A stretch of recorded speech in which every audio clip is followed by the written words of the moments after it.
Welcome back to Yu-Gi-Oh! History with Giorlando. In today's video, we are returning to the summer of 2014 and finally profiling what a lot of people use as the namesake for the format.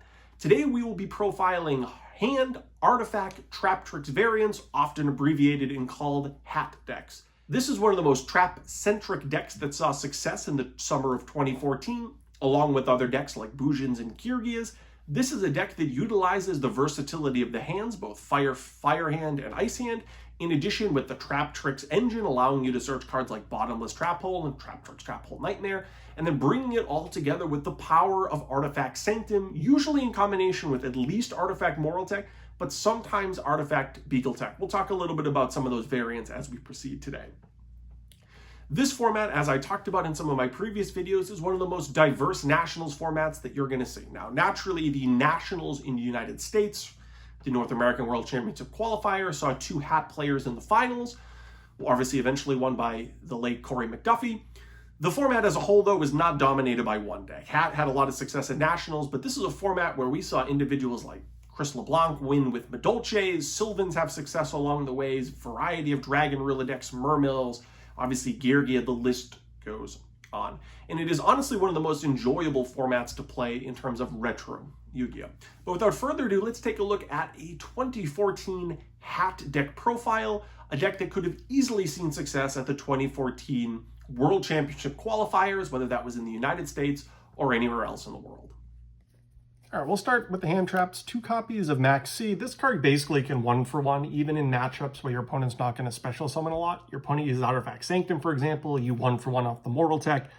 Then in the matchups where it's great, like Sylvans, the Atlantean Mermill matchup, Infernities, you're going to draw a bunch of cards. So 2 copies of Max C. If you can go first, set a bunch of traps, and have Max C, your opponent can't sit there and just allow you to draw 6 or 7 cards to pull off your full Infernity combo because there's the risk that you have a back row. So you'll probably 1-for-1 there, maybe even get a +1, continually build up your trap cards. Obviously, Max C's functioned like that for its entirety of its existence. So 2 copies of Max C in the main deck. The artifact package in Corey's deck was really straight to the point, just 3 copies of Moral Tech. Some of the more robust combo-centric versions of this deck also ran Beagle Tech, the one that allowed you to pop your own back rows. This is as controlling of an artifact deck as you're going to find, so we're only going to see 3 copies of Moral Tech. It's also going to cause us to cut back on some of the artifact spell and trap support. We'll talk more about that in a little bit. In terms of the trap tricks, we have, of course, 3 copies of Trap Tricks Mermelia. We talked about Mermelia when we went into Girgias the other day. You're usually going to search Bottomless Trap Hole first, but you also have other targets, both in the main and side deck, so we'll talk more about that. This deck will also trigger its second effect due to the existence of Soul Charge, Call of the Haunted, and Diana. When Mermelia is special summoned from the graveyard, it basically pops your opponent's back row, works as a pseudo MST. With Diana, that's fantastic because now you're putting 2 monsters on the board. They're both level 4s. You can go into a rank 4. A lot of good options in this deck. You know, filtering out some of your opponent's back rows by popping them with Mermelio. Sometimes you use Call of the Haunted and you get that effect. Sometimes you use Soul Charge and get that effect. So obviously the interactions here between these cards is fantastic. You slowly grind your opponent out. And as you're grinding your opponent out, you also have, of course, 3 copies of Ice Hand and 3 copies of Fire Hand. And that's it for the monsters. Like I said, this is as prototypical and clear-cut a hat deck, H for the hands, A for the artifacts, T for the trap tricks, as you're going to find. The Ice Hand and Fire Hands are pretty interesting because good players who practiced a lot that format, who are well-versed, generally played around these, putting monsters in defense mode, making sure that they didn't pass to the opponent vulnerable to a hand. And what I mean by that is if your opponent, let's say, put something simple, let's say Diana, 1700 attack on the board, left it in attack mode and set Breakthrough Skill and Black Horn of Heaven and an MST, right? That was their opening play. They're like, I'm going to summon Diana, set 3 back rows, pass. All your opponent has to do is go, okay, I'll summon Ice Hand, crash, pop a back row, get Fire Hand, crash, pop Diana, end on Ice Hand, attack directly. Now my one hand just destroyed your monster and a back row because you left yourself vulnerable. You put a monster in attack position that I could crash a hand into and generate advantage. Players that were not well versed in the format often found themselves exposed to the hands just absolutely destroying their board. But even so, the existence of these cards forced better players who were well-practiced and well-versed in the format to have to compensate, put monsters in defense mode that you wouldn't necessarily want to put in defense mode, like a Felgrand, for example. Make plays that had to, in the long run, consider the fact that if I make a play that's generally more ideal, I might leave myself vulnerable to a hand, so I won't summon this extra monster. I won't do this extra thing just because I don't want my opponent to have targets for Fire Hand. I don't want my opponents to be able to destroy my board, which can sometimes be really difficult. So the existence of these cards in this deck and in the format as a whole had a very warping effect. I don't think an overwhelmingly oppressive effect, but it was warping. Every play that you had to make, in the back of your mind, you had to think, if my opponent goes normal summon Ice Hand, what happens? Or if my opponent goes normal summon Fire Hand, what happens? If the answer to either of those questions was they're going to destroy 3 or 4 of my cards, well, then you definitely do not make that play. This deck obviously utilized the Fire and Ice Hands to do just what I described, but also to slow the game down. This is as clear-cut a control deck as you're going to find. The Fire and Ice Hands took advantage of players that left themselves vulnerable, but it also slowed the game down because if you just go set Fire Hand, your opponent's going to have a difficult time dealing with that. They need to go into Dweller. They need to find a way to send it to the graveyard. They need to find a way to make it so that the effect won't go off, which can be very difficult for some decks. So Fire and Ice Hands guarantee that the game goes long. The Trap Tricks engine guarantees that you constantly have card advantage, same with Moral Tech, and then the Maxis work as a way of slowing down some of the combo decks, which there were plenty of in the format. Moving on to the spells, this is a point in Yu-Gi-Oh's history where a lot of decks had 3 copies of Upstart Goblin. You saw this in the Gear deck, you saw this in the Sylvan deck. Not every deck ran the 3 Upstart Goblins, but this is really getting to the peak of Upstart's popularity, where a lot of decks just decided to go 37 cards with 3 Upstart Goblins, even in these control decks. Then we have 3 copies of Pot of Duality. This is an interesting discussion point because this is, as I mentioned before, about as controlling a hat deck as you're going to find. Not every hat deck decided to run the full package of Pot of Duality because, one, if you maximize on either 2 or 3 copies of Soul Chart, they're going to conflict. And beyond that point, if you're making a lot of aggressive plays with Beagle Tech, you might also find yourself going into Beagle Tech during your opponent's turn, now wanting to go into a rank 5, because Beagle Tech obviously needs to go off on your opponent's turn for it to get the effect of summoning rank 5 or level 5s out to go into a rank 5. But if you have Duality and 2 level 5s on the field, you have to decide which of those 2. Well, this deck doesn't run Beagle Tech. As a result, you can run the 3 copies of Pot of Duality and not risk the confliction as much as you might with some of the more aggressive combo-centric versions of artifacts. So it's not a staple in artifact decks, but in this particular build, I can totally understand 3 copies of Pot of Duality. Past that point, and this is really a good discussion for, are you going to play the artifact support or are you going to play more generic cards? MST. The card that you could choose over MST is Artifact Ignition, but if you're going to run Ignition, which is the artifact MST that then sets an artifact from the deck, you usually have to run Beagle Tech to support that much support, because if you don't have the artifact in the deck, you can't use it. And if you're only searching out Moral Tech and you don't have other ways to utilize it with Beagle Tech, it's just not going to do a lot. 3 copies of MST, though, make it so that you always can destroy your opponent's back rows, and when you need to destroy a Moral Tech that you drew, you can also do that. If, again, like I said, we were going to run Beagle Tech, these would be Artifact Ignitions, but again, this is as controlling a version. The Beagle Tech, Ignition, less Duality versions, way more combo-centric. That's just not what Corey decided to do. 3 copies of MST is also a pretty reasonable decision in a format with a lot of trap decks, and even some of the trap list decks, or decks that didn't utilize a lot of traps like Sylvans, were actually affected quite considerably by MST, hitting the Miracle Fertilizer, hitting the Mount Sylvania, etc. And then some one-ofs. We have 1 Dark Hole, which is basically a staple at this point. One interesting one-of is Pot of Dichotomy. This is one of the pot cards that hasn't really seen a lot of support, or a lot of play, rather.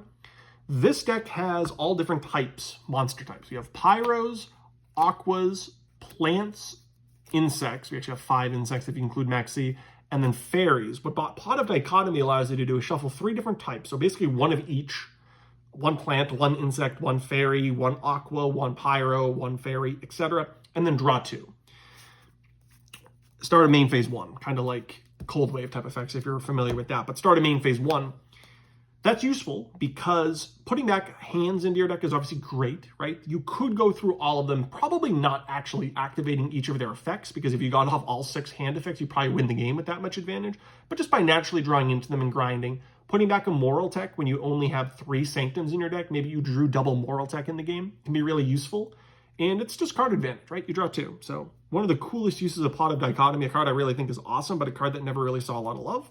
And then only 1 copy of Soul Charge. This really continues what I was talking about earlier, where Corey went way more on the control side than the combo side. Plenty of hand decks or hat decks, bigger emphasis on the artifacts like Beagle Tech, would end up running multiple copies of Soul Charge and cut on something like Duality to ensure that you can make your special summon plays. This deck only has the 1 copy of Soul Charge with the full 3 dualities, making it so that it's obviously a nice one-of. You draw it. Oftentimes it can swing a game that might be in a difficult position, but it's not a focus, so only 1 copy of Soul Charge. Then the big trap lineup. This is, of course, a control deck at heart, so we need a big trap lineup to support it. We have 3 copies of Artifact Sanctum. Moral Tech is the only target for Sanctum in this deck. Again, there were versions with Beagle Tech, but that's not the case here. As I just alluded to, you actually could dichotomy back a Moral Tech if you were to draw 1 or 2 in the natural opening hand or throughout the game, as opposed to summoning them through Sanctums exclusively. So there is a way of putting it back into the deck if you draw them in an inopportune manner, but nevertheless, 3 copies of Sanctum. Basically the best trap. It's a 2100 free pop, essentially, is what this is. Absolutely awesome effect. Then we have 2 copies of Trap Tricks Trap Hole Nightmare, with Bottomless Trap Hole being limited to 1 during this format, and the emphasis on the Trap Tricks engine. Obviously, we need main deck copies to search out, so the Trap Hole that basically across the board was considered the second best was Trap Tricks Trap Hole Nightmare, but we'll also have some Trap Holes in the side deck. Then we have 1 copy of Bottomless Trap Hole to go along with that, so 3 Trap Holes for 3 Myrmelios.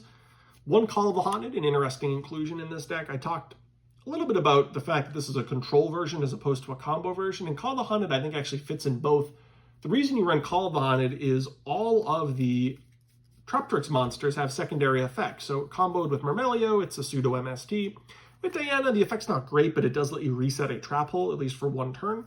And then it works, of course, with Moral Tech, allowing you to special summon it on your opponent's turn and get to destroy 1 face-up card. It's essentially a 4th copy of Sanctum if Moral Tech has already hit the graveyard.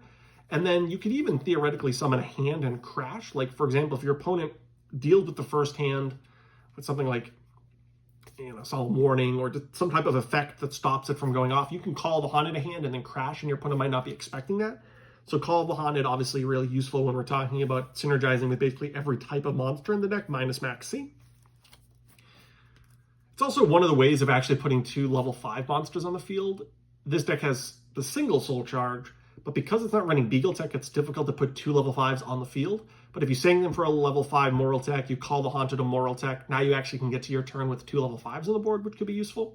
Some of the level 5s going into a rank 5 are really swingy. The rank 5s in this deck are pretty good. So having that flexibility with Call the Haunted is good. Only 1 copy though. You don't obviously want to draw a double call in the open hand. This deck's not running Curry Bandit, so you're not as frequently early in the game going to have targets for call, but it's obviously great mid to late.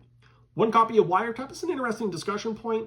The Geargia deck we talked about a couple days ago had 2 copies of Wiretap, but that deck's going a little bit more aggressive, going into multiple Geargia X's, having a card like Geargia Gear in the deck. This deck is super on the control side, and if you're really just going to focus on controlling the game, I can understand not having a lot of Wiretaps because you don't want to concede things like the Sylvan and Lightsworn matchup. Decks that aren't going to have a lot of traps. So only 1 copy of Wiretap. We can side the others, as Corey ended up doing. 1 Black Horn of Heaven, 1 Solemn Warning, which is basically a staple, 1 Torrential, obviously one of the best traps of all time, and then 1 copy of Compulsory Evacuation Device. I like the robust one-of package that Corey had going on here because if you draw double Compulse and Compulse isn't going to help you, that's obviously bad. You draw double Black Horn of Heaven and your opponent's not summoning into Black Horn of Heaven, that's obviously not good. So having these one-ofs allows it so that every combination of traps at least gives you a little bit of flexibility and coverage for all different types of possibilities, which I think is really useful there. So a lot of one-ofs here with Corey's trap lineup. Moving on to the extra deck. The extra deck is essentially going to be all rank 5s and rank 4s because this deck can either put double Moral Tech on the field to go into rank 5 or utilize double hand or double Trap Tricks to go into a rank 4.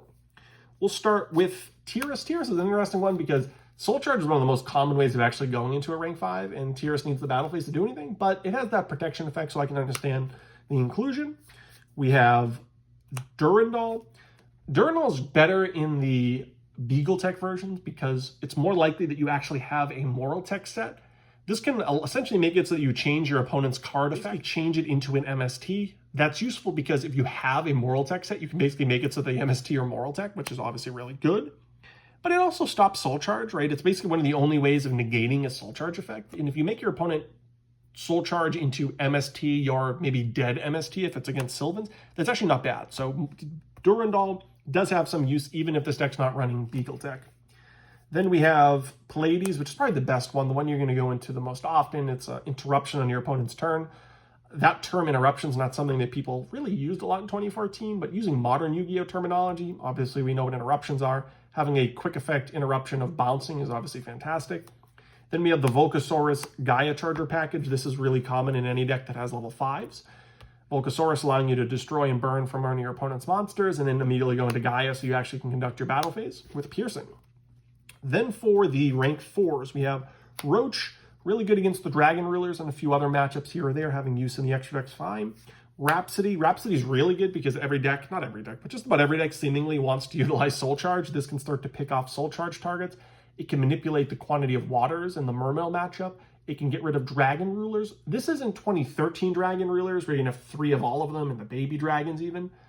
When you pick off a Dragon Ruler from your opponent's graveyard, it's not inconceivable they do not have another dragon of that attribute to search.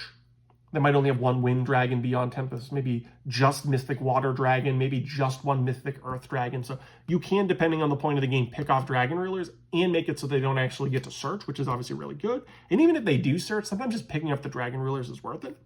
Exoton Knight, arguably one of the best rank 4s of all time. Gaga Cowboy, a lot of games go long, the ability to boost the attack. We are all familiar with Cowboy. Lava Chain, this deck, with something like Call of the Haunted and Soul Charge, actually might want to put a specific monster in the graveyard, like a Moral Tech or a Myrmilio, to make it so that Diana's live or Call of the Haunted is live, generate card advantage there. It does have the effect of stacking a monster on top of your deck too, which actually can be useful, right? You draw into a Diana, that can be great. So having access to that's not bad. Karen Gorgon's useful. It's the highest attack strength that you're going to find out of your rank 4s at 2450. Gets over Abystius in defense mode, which actually can come up. In addition to that, you can make it so that your opponent's card effects target what it is that you want. So you theoretically could make it so that you have a Moral Tech targeted with an MST as opposed to something else. Your opponent probably is not going to play MST with this on the field, but that actually in and of itself is useful without actually having to get the best case scenario where they're MSTing your Moral Tech. We have a Silent Honor Arc, which is also easily one of the best rank 4s at this point in Yu-Gi-Oh's history. Black Ship of Corn. This is a way of sending your opponent's things to the graveyard. Anything that requires being destroyed isn't going to trigger off of this. So obviously the ability to send a monster on your opponent's side of the field to the graveyard is one of the only ways of playing around some things like the hands. We had Abyss Dweller, playing around the hands. And then Corey did in fact use Giant Hand, which was a prize card. When we think of prize cards now, we think of cards that are worth several $1,000s. That wasn't the case with Giant Hand. It was obviously expensive, but it wasn't $5,000 like a prize card might be now. It was, I'm going to use the words, relatively affordable, particularly in the context of people nowadays are paying $1,000 for, Starlight extra deck monsters. Well, if you're willing to do that today, you may have been willing to go and buy a Giant Hand back in the day, because I don't even think it was expensive as a Starlight Appaloosa. So if you go back and play this format, I don't think playing Giant Hand is unreasonable. It's not as oppressive of a prize card as something like Crush Card Virus anyway. And it's not even inconceivable that you borrowed it. I remember at one of the events during this relative time period, I think it was a little bit before, I borrowed a Giant Hand in a Satellar Knight deck. So it was one of those cards that people pretty freely lent out as well. So I don't think it's bad to have that if you're going to go back and play this format. In terms of the top decks at the time, so we've been doing this all throughout our deck profiles, so I'll just briefly run through them because we've talked about this format a couple times. We have Infernities, we have Light Sworns, we have Bujins, which I represent with Kaiser Coliseum, mirror matches, whether that's with the Fire Fists, Curry Bandits, the Hands, you name it, Fat Hat or Cat, or some combination thereof. Mermills, Evil Swarms were a top deck. No, they were a deck. I shouldn't use the word top there. They are a deck you could have played against. Because this format wasn't as devoted to special summoning high monsters, Ophion wasn't as useful as it may have been a year prior. We have Medolches, which we recently added after someone in the comments pointed out that they were a playable deck, and a deck that did have success in the format. We have Gears, which we just recently profiled. We have Dragon Ruler decks, usually with the Mythic Water package, Water and Earth. The remnants of Spellbooks. They obviously didn't have Spellbook of Judgment at their peak the year prior, but they were still a pretty good deck. Sometimes they used World of Prophecy, which was a relative new release at the time. Sometimes they didn't. Sometimes they just focused on Priestess. And then we have, of course, my favorite deck, Sylvan. So let's see how Corey decided to counteract this. First, he's going to have a third copy of Maxi. This is fantastic against the Dragon Rulers. It's good against Madolches. Can be good against Gears. Fantastic against Sylvans. Great against Infernities. Has some utility in other places. So having that third hand trap, Maxi is great. The double Nobleman was useful for the Gear matchup. Can be okay against the hands. I wouldn't necessarily recommend doing that if you're playing against Hat, but it is something you could consider. Interesting thing about Nobleman, players that run Gears are going to be fully aware that this is possible, so they might actually just leave Gear Armor in defense mode, or make it so that it's in attack mode on their turn, and then they use the effect to flip it face down. I guess I'll use this to represent this. So they have it in attack mode. They use the effect to flip it face down, then they flip it face up, and they just leave it in face-up attack position if they feel like their traps can protect it, as opposed to leaving themselves vulnerable to a Nobleman of Crossout. So something to consider there, that Nobleman has a spot, but you might also find an opponent who just plays around Nobleman the whole match, at least in games 2 and 3. One, Mind Control is one of the only good ways of dealing with a set hand, or just a hand on the field in general. It also can get rid of an armor and then allow you to go into a rank 4 play because your deck is just filled with level 4s. So Mind Control is a good way of dealing with those pesky face downs. Breakthrough Skill is a great way of dealing with Felgrand. I remember I lost in the top 64 of this Nationals when my Hat opponent Pot of Duality into Breakthrough Skill and then was able to go Ignition on my Decree, Breakthrough Skill my Felgrand, and then just Darkhold me or something like that. I forget exactly what they did next, but they cleared my field. I opened in game 3 Felgrand Decree, which is actually pretty good against Hat going first, but they were able to crack the board because of Breakthrough Skill. So annoying card if you're going to be running Felgrand. 2 copies of Debunk. I only have 1 copy here, but Corey did play 2 copies of Debunk. Stops the hands, great against Mermills, has some utility obviously against things like Dragon Rulers. And then the quote-unquote Trap Hole package. We talked about this in the last video, but Deep Dark Trap Hole against Dragon Rulers, maybe Mermills, decks that summon big monsters, Sylvans, great because it hits everything off of a Soul Charge. You can search it out in this deck with Mermelio, particularly with 3 copies. Acid Trap Hole, it can help against armor, can make Accelerator mistiming depending on when that happens. So a really useful card in that matchup. The second, Wiretap. I talked about how I liked a more spread out trap lineup with Corey's deck only having 1 Wiretap, 1 Black Horn of Heaven.